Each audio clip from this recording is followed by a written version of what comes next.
Okay, let's talk about something tricky. Is liking an ex's photo a betrayal?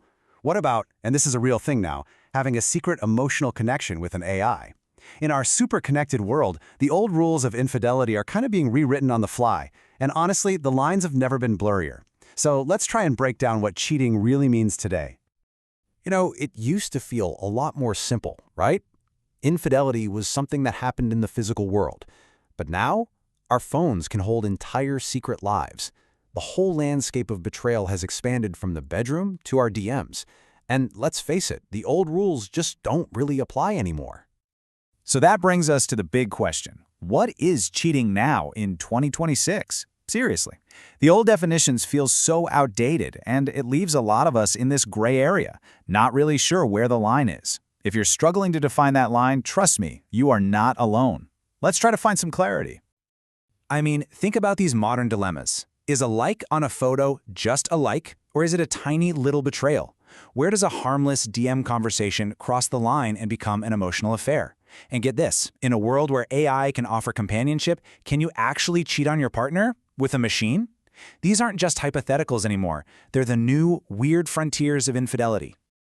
The shift is pretty clear when you look at it this way. We've moved from a definition that was all about physical acts to one that's really rooted in the violation of trust. And why? Well, technology has created a million new ways to form connections, share intimacy, and, unfortunately, betray the person we're committed to. It's not just about what you do anymore, it's about the secrets you keep. So, okay, if it's not just about physical touch, then what's it all about? The modern definition of betrayal really hinges on something way more fundamental, and it's actually the key to understanding all forms of infidelity, old and new. This definition from relationship experts really gets to the heart of it. The two most important words here, secrecy and deception. It's often not the act itself, but the hiding of the act that really becomes the betrayal.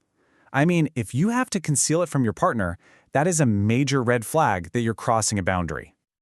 So, without a clear universal rule book, how are you supposed to navigate all these gray areas?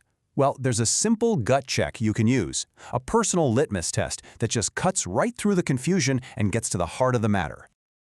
Just ask yourself this one simple question. If my partner were doing this exact same thing, how would I feel? If the honest-to-God answer is that you would feel hurt or disrespected or betrayed, well, then you've found your boundary.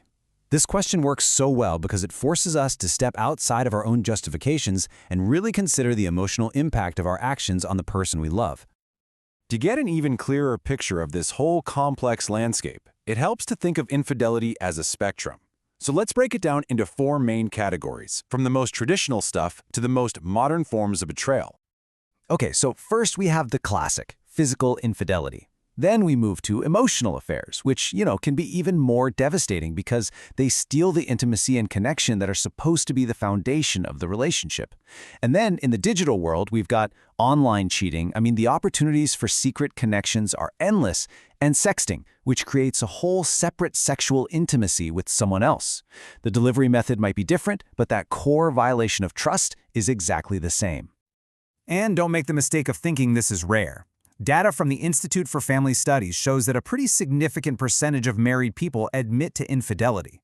And listen, that's just the number of people who admit it. In an age where a whole secret life is just a passcode away, these statistics are probably just the tip of the iceberg.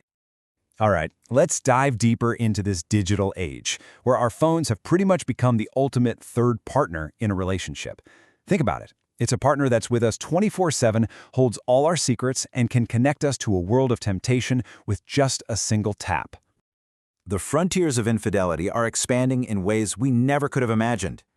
People are finding real emotional fulfillment with AI chatbots, which starves their real-life partners of intimacy. Virtual reality is creating entire spaces for new kinds of affairs. And yeah, even a deep connection forged in an online game can become a serious emotional betrayal if it's built on secrecy and diverts all that emotional energy away from the primary relationship. But what if the betrayal isn't one big explosive event? What if it's more like a slow, steady erosion of trust? This is the world of micro-cheating, where the damage is done by 1,000 tiny cuts, and each one seems kind of insignificant on its own. This right here is the essence of micro-cheating. Think of it like a slow leak in a tire. One tiny puncture might not seem like a big deal, right? But over time, it deflates the entire structure. These small, secret actions do the exact same thing to a relationship's trust. Let's get personal for a second. Do you have a secret chat history you'd absolutely never want your partner to see? Is that old dating app still on your phone, just in case? Do you find yourself instinctively hiding your screen when a certain notification pops up? You got to be honest with yourself here. These little secrets are the building blocks of much bigger betrayals. Okay, so we've explored the blurry lines, the new frontiers, and the subtle little betrayals of modern infidelity. And I know, it can feel overwhelming. So where do we go from here? The answer isn't in some dictionary or an online article. The only definition of cheating that truly matters is the one you create within your own relationship. And this is where the power shifts right back to you and your partner. There is no universal rule book for relationships. It just doesn't exist. The only one that counts is the one you write together. Your relationship, your rules. That is the foundation of a truly secure partnership. Whether you're trying to proactively build trust or you're trying to repair it, the path forward takes courage and commitment. It always starts with taking responsibility, no excuses. Then it demands radical transparency, because secrets are the enemy of intimacy. And hey, don't be afraid to seek help from a professional to guide you through those tough conversations. And finally, you have to co-create your future by setting new boundaries, not as a list of restrictions, but as a shared agreement that protects your connection. Think of your relationship as a partnership with its own unique constitution. The real question is, are you both operating under the same set of laws?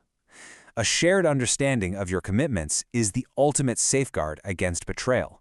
It's the foundation that everything else is built on. So I'll just leave you with this question to carry with you. Don't just assume you're on the same page. Actually have the conversation. Define your boundaries together. Because a few moments of discomfort now are infinitely better than a lifetime of heartbreak later.